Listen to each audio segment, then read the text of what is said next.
This is convenient.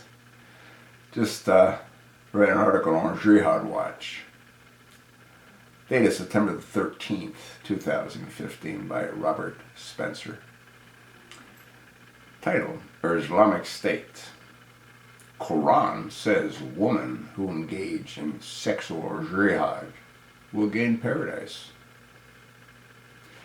Sexual jihad, Muslim women giving themselves sexually to jihadists. This is not the sexual slavery of non-Muslim women, which rests on an entirely different Quranic basis. ISIS terrorists, while citing Quran, say that it is permissible, laudable for Muslim women to give up their bodies to militants so they can continue their jihad to empower them. By doing this, according to ISIS, the Quran claims such women will get a place in paradise. Seems like they've pretty much thought of almost everything. If a Islamic insurgent slaughters infidels, he or she receive a place in paradise. And if these women sleep with countless or jihadists for their services, they too will gain a place in paradise.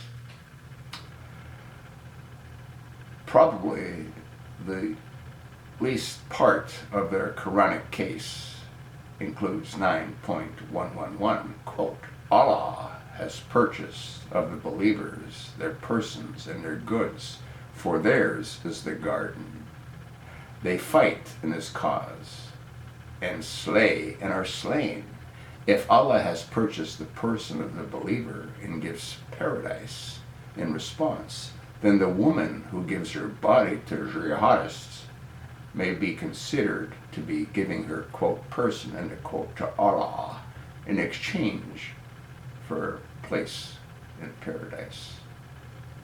Then there is 4.24, the verse of the Shiites used to justify the practice of temporary marriage.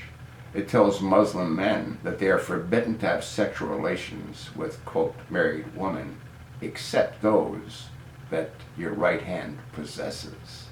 The decree of Allah upon you and lawful to you are beyond these, that you seek them with your property, desiring chastity, not unlawful sexual intercourse. So for whatever reason you enjoy from them, give them their due compensation as an obligation, and there is no blame upon you for what you mutually agree to beyond the obligation. Indeed, Allah is ever knowing and wise.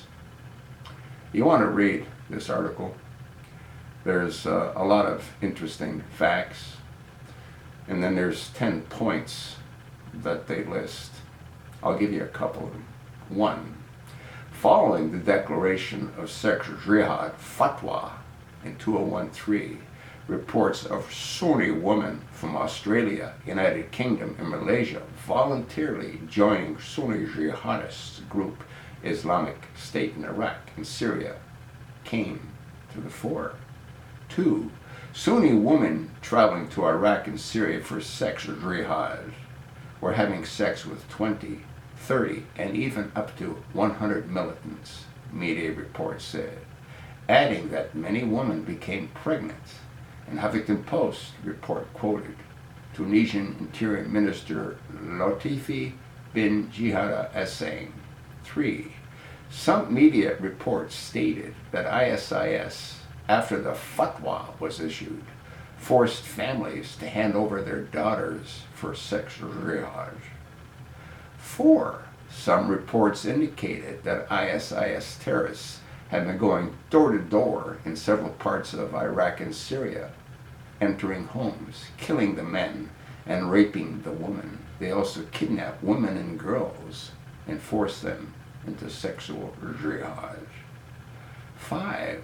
ISIS terrorists, while citing Quran, say it is permissible, laudable for Muslim women to give up their bodies to militants so they can continue their jihad to empower Islam.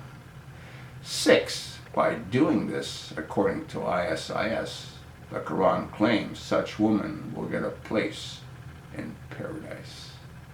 7 reports say that ISIS forces Yazidi women and girls into sexual slavery on the name of Quran. Those who refuse to do so, violating Allah's will, they claim. A 12-year-old Yazidi rape victim said in an interview that her attacker maintained that raping her was not sinful because the Quran condones and encourages attacking non-Muslim women. 8. ISIS militants also beat women and execute them for refusing to practice sexual jihad. Such executions are now becoming very common in ISIS-occupied Iraq and Syria. 9.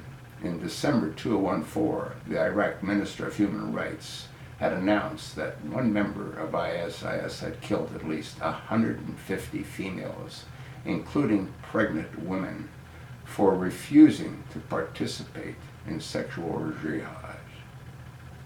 10. In August 2015, the Kurdistan Democratic Party spokesman claimed that ISIS executed 19 women who refused to participate in sexual jihad. I actually remember doing a video on that. I wasn't going to read all of them, but I thought that they were interesting, and I know that some people tend not to even bother to open up the links, which is sort of sad. And then again, some of the links are removed by, I would imagine, YouTube or Google. It's totally insane. The Quran was designed to give men anything and everything that they wanted. And you know what? That's exactly what it's done. It's truly amazing how Muslims say that they're against homosexuality, yet they rape little boys. And then you've got Barack Hussein Obama shacked up with Michael at 1600 Pennsylvania Avenue. Totally insane, folks. You want to read the article? I've given you most of the highlights.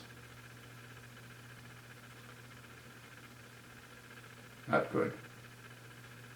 None of it is good. Have you noticed? Ever since 9/11, most of what's talked about and discussed revolves around Muslims. Totally insane. That's sort of what I think. Let me know what you think.